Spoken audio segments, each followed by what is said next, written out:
Hello guys, and welcome back to Supreme Ruler 2030 with our Germany campaign. In the last episode, the first episode, we got started and we got with the objectives, which wanted us to form a European-centric alliance to resist the Russians. Well, I went one step further, and before even unpausing the first day, I created a worldwide alliance, which I might be able to get you a little diplomatic relations. This kind of gives you an idea.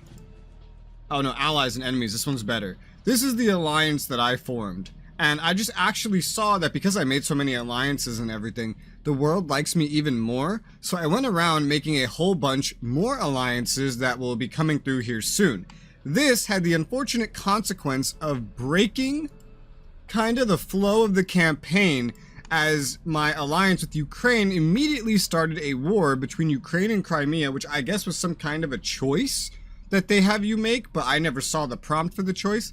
So now Ukraine is at war with Crimea, which is now freed from Russia, and they're fighting like, I don't know, just a one-on-one thing, and I'm supposed to be able to proxy it. I don't know if the situation's gonna change, but Crimea has an empty military bar, almost no production. Ukraine has a half-full military bar. This is compared to having Russia over there on the top military bar, also America. So I think that's a pretty good sign for Ukraine's chances against just Crimea. I don't know really where the rest of this campaign will go, considering I've only just gotten started. Unfortunately, there's a bug I found in this version of the game, this near-release version, that I was hoping would be fixed by the time that I got to doing this. It's not fixed, which is the fact that when someone declares war, you don't see it. So I'm gonna have to go out of my way to maintain this. I was telling them about this in the beta, but I just kept getting told to check my notification settings by the devs and the players. But now it's like apparently a well-known issue, and it's not just me. So I'm gonna have to do constant checking to see what changes. I was setting up more of my options, and I found the military doctrine buttons to be so hilariously inconsistent. So, unhighlighted, this is attack neutral regions that occur, just automatically. Okay, so I don't enable that. I keep it disabled, and that's how it's enabled. Okay, air units path around neutral regions when it's disabled. If I enable this, then it's like it's highlighted, and now they go over neutral regions, even though this little thing makes it look like they wouldn't be allowed to do it. So that's weird, if that's what this tooltip is telling me. Merchant Marines avoid neutral regions. That's what it says when I disallow, which is like what I'd expect. And it's quite different from these two. And then like submarines avoiding neutral regions, and that's like there. Same thing. It's enabled, but it shows they're not allowed. I don't know. All these buttons are very weird. Allow use of rail transport. So is it allowed right now, or when it's highlighted, not allowed? Because that goes with these two, but then these two are the exact opposite. I'm very confused by this. Anyway, I went ahead and I set up some research. What I basically did here was I just took a whole bunch of non-tradable text that interest me, because we only have 5 research centers at the beginning of the game here, but I did get research sharing with America. So anything they research that is tradable will immediately be given to me at the end of the day that they research it. I've only done this with them, so there are still some warfare techs out there that I can get. So I don't really want to hand my own techs out like crazy to everybody around me. Wow, France has a big military bar. That's crazy. So, but you know, US is already usually ahead of the curve with tech anyway. So basically, as I unlock more things from doing these non-tradables, more American tech should just flow into my country. So we don't need to become a new superpower researching everything for themselves. We just need to keep up with the non-tradables, and then the actual superpower will keep us caught up. That's kind of my idea. So I've unpaused the game to let everything that's gonna happen, kind of start progressing, and I'm just gonna look over here and find that Crimea starts out with pretty much nothing defending it. And the Ukrainian Air Force has darted in, just completely, you see all the alliances popping up on the side, completely kind of taken the airfield, and its army has rushed in, Russian, get it, and has taken the Crimean capital pretty much immediately. So I'm occasionally getting diplomatic offers, but they're all crap. It's usually people requesting agriculture from me because I produce more agriculture than I need. And surprisingly, the production cost is under the market price. That's surprisingly profitable. But Ukraine is pretty much not needing my assistance. I guess because, I don't know, maybe Crimea hasn't had time to build anything up.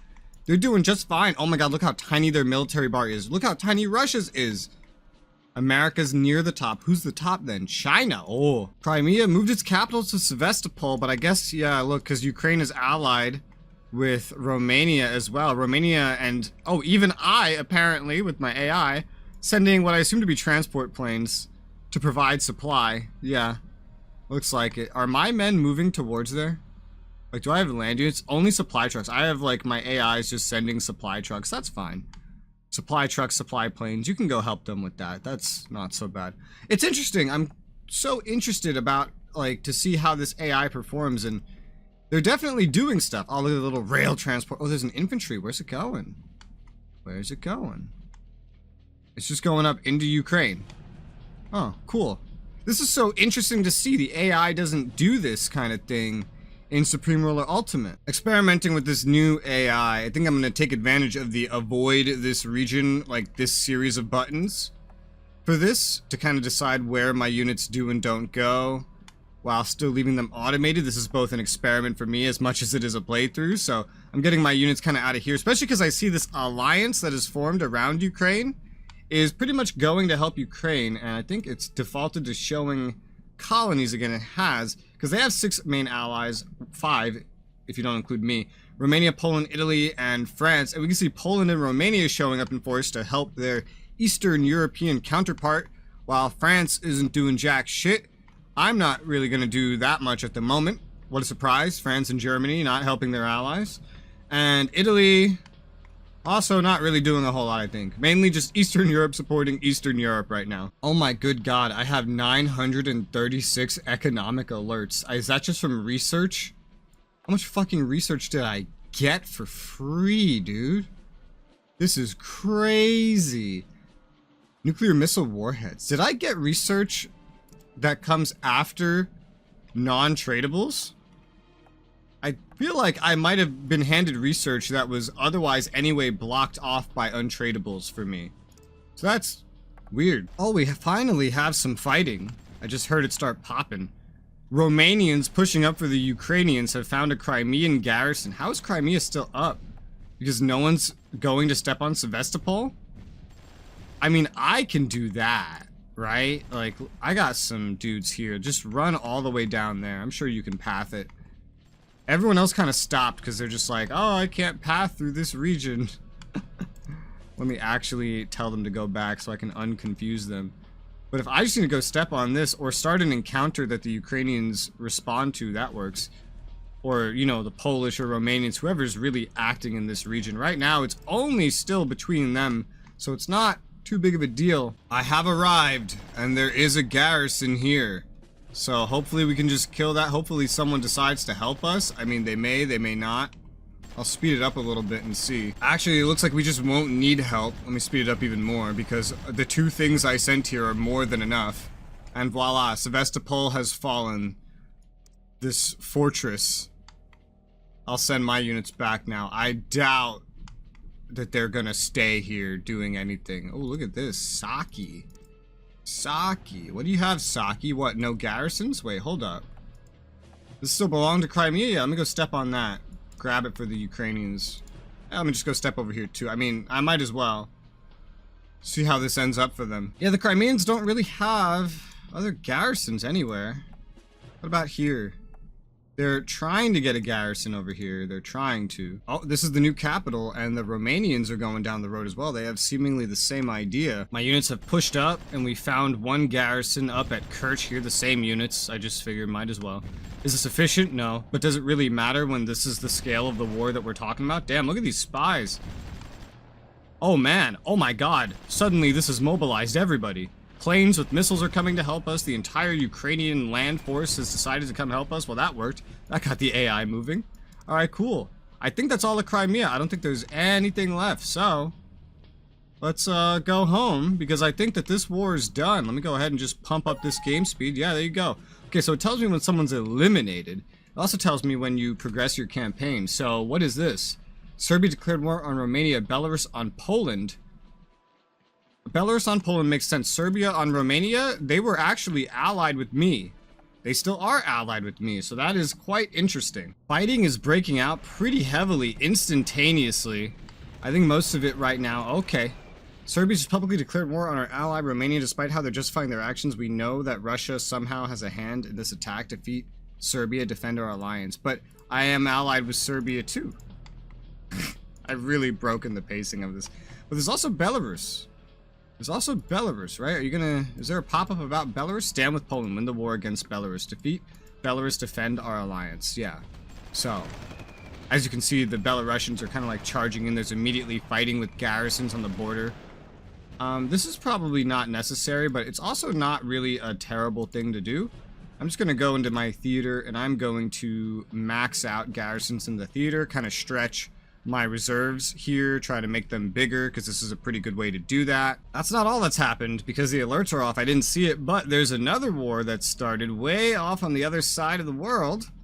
China has declared war on Mongolia, which is not really a surprise to me. It's also not necessarily my problem, no matter how much Mongolia likes me. I feel like, given the size of this alliance, just by default, I may not need to get directly involved anyway, especially not with Serbia. The Ukrainians are allied, the French are allied, the Italians, they may end up finding a way to get through. I think their problem is they won't be able to get through Czech and Austria to get over to help with Serbia. Maybe. Well, they could go through me. There's a line here, France into Ukraine and Romania to deal with Serbia. Let's look at who's winning. Belarus has lost 12, killed 5. Romania has killed 4, lost 3. Serbia lost 3, killed 2. There is now someone mowing a lawn outside my house. And by the way, I have a terrible flu, so... But I need to get this content out. I see the Ukrainian Air Force. Oh, hello. My Air Force is coming down here. That's maybe not a good thing. I don't know who they're coming down here to help. I might just turn off AI control of that stuff. Interestingly, Poland has gone through Ukraine to push directly up to Minsk in some sort of shock and awe, rather than fully defending their own front, meaning Warsaw is nearly on the front line, overrun by Belarus, but Poland has found a way to go bring the fight to Minsk. Seems almost like a terrible idea.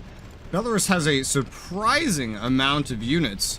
The Ukrainians are moving to help their friends. The Romanians are fighting mostly alone with some minuscule Ukrainian support. The Romanians are starting to overrun Beograd, which is the capital of Serbia. They've now taken the capital of Serbia with a big mosh pit of units. My units are still being silly. Poland is starting to counterattack on this main front, because they've been also pushed back by Minsk. Their amphibious push against the river is kind of blowing up in their face a little bit. If we look at the losses, Serbia's lost 64, killed 26. Belarus has killed 36, lost 42. So Romania's doing amazing, which is good, because that's the one that would be hardest for me to help with, because I'm allied with Serbia. Serbia's out of money. I'm at least opposing the governments of my enemies, or the enemies of my allies. I'm supporting my allies, government-wise, and I'm funding the insurgencies of the nations that they're fighting, even if I'm not getting directly involved. Yeah, this push into Belarus is like out of supply. The Ukrainians that went to assist it have pretty much run out of supply, and they're just getting slaughtered by the Belarusians on the front line. I'm kind of hoping that this fight ends at some point soon, since the Romanians are doing so well. Because, again, because I'm allied with both, it's hard to do anything, because I didn't really know this is how this was going to go. So I can't easily help one side or the other. I could give them units to kind of help them push faster. That's one option. But Romania seems to have this in the bag anyway. It's mainly Poland. I might just get a force of my own together soon, and then start doing my own push to help Poland. Now that Poland's push has completely died out over here, the front here is lighting up again. Warsaw has been pretty much secured by the Poles. The Belarusians are pushing up against the front, and the two sides are kind of clashing. There's a horde of Ukrainians in different locations, seemingly just waiting for something to happen. The Romanians are not being the most aggressive in their own pushes, but I have some military things going on in the background to try to maybe get myself ready to potentially assist against the Belarusians, which is where our allies actually need help. Just so you know, it hasn't even been a month in game yet. It hasn't even been a full month, so like my tax and social spending policies haven't even fully taken effect yet. I don't yet know everything that we're doing and what we have to do for building, because my production of everything is still going up. I don't even know where our resources stand right now. But all of this is happening. With some assistance from Ukraine, the Romanians are going on the offensive again, pushing up towards the capital, the new capital of Serbia. While in the south, they've been pushing and taking some more cities as well. It's definitely going slow but steady, and the Belarusian front is just going crazy. I'd say Romania has it in the bag. I'd say Poland actually probably needs a little bit of additional help. And France and Italy aren't doing jack shit. My reserve personnel is at 250k. Well, my total personnel. I'm still placing garrisons. I still haven't stretched my personnel as far as my personnel can stretch. So I actually put all my units away for right now, and I'm still managing to stretch my personnel without actually deploying any units at all. I have successfully researched the naval engineer, so I'm going to add one of those to just a continuous build when these things finish off, when something here finishes off. I will always be producing a naval engineer. Every naval engineer that I make is one more location that I can take in the ocean for resource exploitation, and so that will become very handy for maintaining, for example, my own oil supplies, as well as maybe even selling oil supplies, which is not particularly profitable for me to do right now anyway. One thing I can definitely see with our current economic situation is the fact that we don't make enough indie goods. We don't need to be fully sustaining in this way, but it still wouldn't be a terrible idea to be sustaining in this way, at least a little bit. I don't really know how far I can push this in this game, but I'm going to make 1 here and 1, 2 here for a total of 3. Bring that number up to 15 indie goods factories. I went ahead after like 2 weeks in game or something, and I finally started just pumping out as many military goods as I can. I definitely want to make some more military goods factories. Maybe get this up to more number, like something like half of what we have for indie goods right now, and this could be pretty much wherever the hell I want to put it. Yeah, we'll go ahead 1, 2, 3 military goods factories over here by mustard. I'm actually going to go ahead and I'm going to scrap every mid factory that I have to go for a little bit of efficiency there. Start spending some money on building. That'll certainly make this budget not exactly profitable, but it's fine. How are the economics after a month in game? We actually have deflation, which is actually kind of a good thing, because that means I can get away with building. I'll check how inflation goes while I'm building, and then I might peel off on some of the less favorable taxes here, like pension and property, and then maybe unemployment. Romania has secured the next capital of Serbia. There's now a new capital of Serbia, but yeah, it's safe to say as time passes, Romania has this in the bag. Oh, and we just got a pop-up. What? So Serbia's been eliminated. Serbia just surrendered to Romania. Romania is now annexed Serbia. I got a pop-up of critical importance that says Test 1. Or is it? Okay. Our ally Serbia was eliminated, yes. So now it's just stand with Poland that is current. Okay, wow, that's just weird. Okay. Test 2. What is happening? Oh, test 3. Oh, okay. Yeah? Battle Goat? Is it? Is it really? After taking a look at the front line of what Poland is currently dealing with, I've decided to go ahead. I'm going to send them a bunch of just my oldest and worst AT and infantry to help them bolster their front line, while I'm kind of pumping out upgrades and replacements currently anyway. Like, not a lot of time has passed to build units yet in this campaign, so I'm doing what I can with what I can. I don't necessarily want to deploy my troops and use my personnel at the moment, but this should hopefully help them. I also have a bunch of much older recon that I could do with getting rid of, and I'm just going to hand it off to them as well. This is 7 billion worth in equipment. I could sell this on the market, for example. I could decon it for military goods, but I'm just going to hand it off to them. 7 billion, I have 113 billion, and I'm maintaining somehow a positive treasury. Anyway, I think this is fine. So, Poland, here you go. Here's a gift. Here's my contribution to the war effort. Oh, in a final act of insanity, Russia has declared conventional war on all members of our European alliance. Defend Europe by either taking out Russia, or defend Europe by either taking out Russia, or I don't know. Apparently all members of our European alliance means Ukraine and me. So, yeah. Poland's not at war with Russia. Romania's not at war with Russia. It's just Ukraine and me, and Russia's immediately dogpiling in. Oh, their military bar is not that high. I'm curious to see where this goes, because for right now, I mean, I'm safe for the time being. So we'll see how this actually goes. We have one war kind of solved. Belarus still needs to fall. So are you telling me I'm on the final confrontation of this campaign? And I've only just started it, really. Oh, and somehow North Korea was eliminated. I guess, yep, South Korea went for them, so that's a thing. Unfortunately, since you can't customize game settings going into a campaign, I wasn't able to turn on the units automatically teleport to Poland's reserves thing, but yeah, good enough. It looks like they decided to finally start moving them, so all of the units Poland just got from me are finally moving towards Poland. Since we're right next to them, it's not actually going to be that crazy. The Ukrainians, despite being invaded from the east, have decided to take a gigantic amount of their forces, as well as the Hungarians, and they're marching them west into Poland. I don't know why. I also don't understand why... Oh, totalitarianism, that's a government type now. I don't understand why Russia only declared war on me and Ukraine if the alliance also includes Romania, Poland, and France.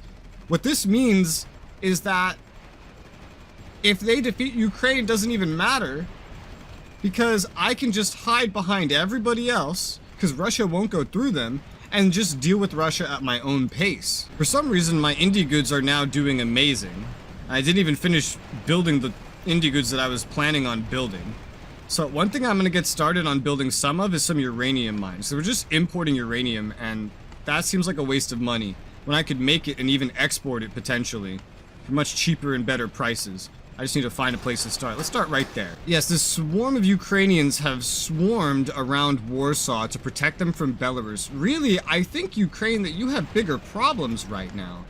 You are the front line. Oh, but Romania, done with their war, they're not going to help Poland, but they are going to help Ukraine. So the Romanian forces are going to start trickling in, some of them anyway, to fight Russia on this front. This is going to be really interesting to see, because the AI is just so active in 2030 compared to SRU, so I'm really interested to see like how they behave. And I'm right now just kind of playing Germany like real life Germany, watching, working on myself, and sending my own equipment to others who I think might be able to use it. My oil production is pretty much leveled out. A lot of demands have gone down due to my max tax strat. Our income has also gone down, funny enough, but we're self-sustaining, we're earning money.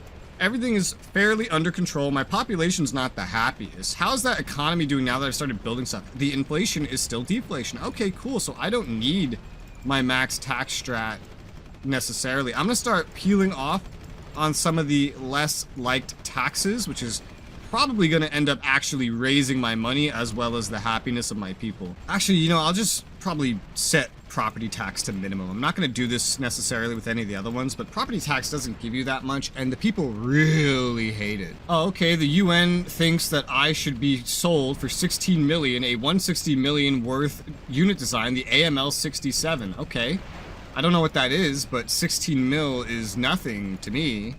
It's a recon from 61 from France. Why do you think I need that? I'm just going to exclude that now, thank you. Enjoy my 16 mil world market. Well, the Romanians have reached the front. They've gone over here through Zaporozhye up towards, what's over here? Kharkiv. And they're kind of flooding into the lines. A lot of them are kind of getting surrounded. These are really good units they have here too, so that's unfortunate for them. But otherwise, the Ukrainians have a lot of garrisons out as it is. They have a swarm of units over by Kharkiv, but they're getting kind of encircled here by the Russians, even with the help of the Romanians. The efficiency over here is not the greatest. There are a couple more units. At some point, a French unit... Oh, there's more. French units are starting to find their way over here. Yeah. So Russia only declared war on me and Ukraine, which kind of leaves some of us to do whatever we want. So how is this working? Are there more? I see Italian troops on the move. Okay. Yep. Italian troops are trickling into Ukraine to help them. What about on the front line here? It's still just Poland and Ukraine. Primarily Poland, probably also using units I gave them, handling the front line here. Whereas France is starting to send some help, Hungary starting to send some help, Italy's sending some help, all to Ukraine, and a gigantic proxy war is forming here. And this will be pretty interesting. Russia's military bar is still going up. The world market's providing me with military advisors. I assume Ukraine and others are probably getting the same thing, which is nice. The Russians have completed their encirclement over here, and I think most of the Romanians that were here have been defeated to some extent.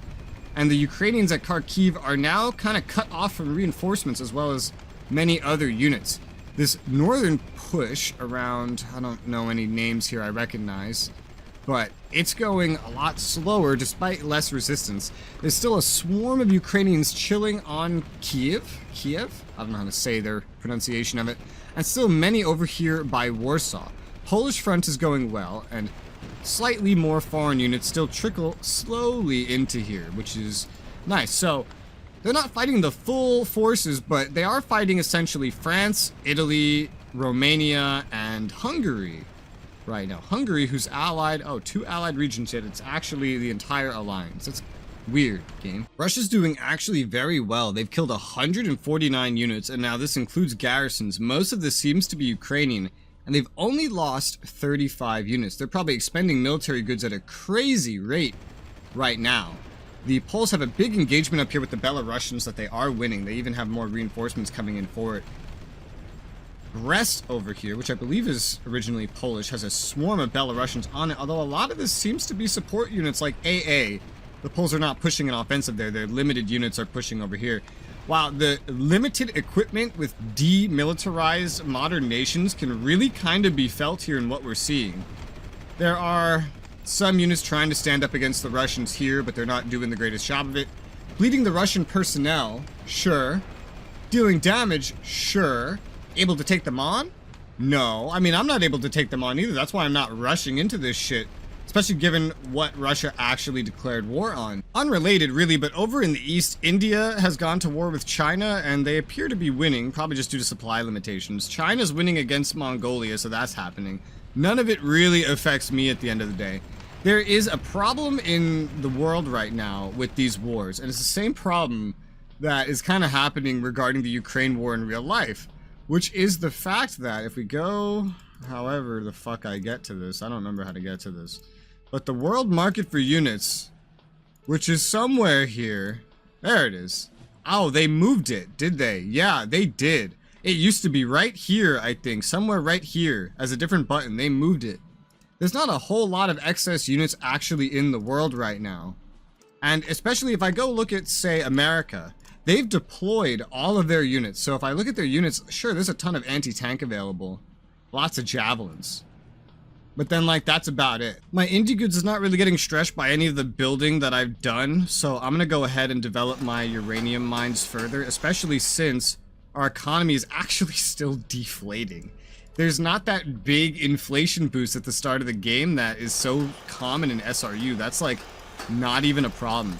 So I'm just going to go crazy and develop this entire big uranium patch. I'm going to leave the other one alone for the time being. Just kind of use the indie goods, which cost more to make than they cost to buy anyway. So I'm going to take advantage of that to kind of lower the amount I'm spending on certain things and maybe open up an opportunity for revenue as well. Because I'm thinking I might be able to take advantage of the world market for units and things like that and kind of use my own finances to purchase units and shift them over to Ukraine, which is where most of the fighting is going to be happening, you know, rather than doing the fighting myself. Kind of a very real-life strategy. That's kind of the idea I have in my head right now. But we're going to see how that plays out in the next episode, because I am done with this episode. We have enough footage. We're good. Hope you guys are enjoying this, and, you know, test 1, test 2, test 3.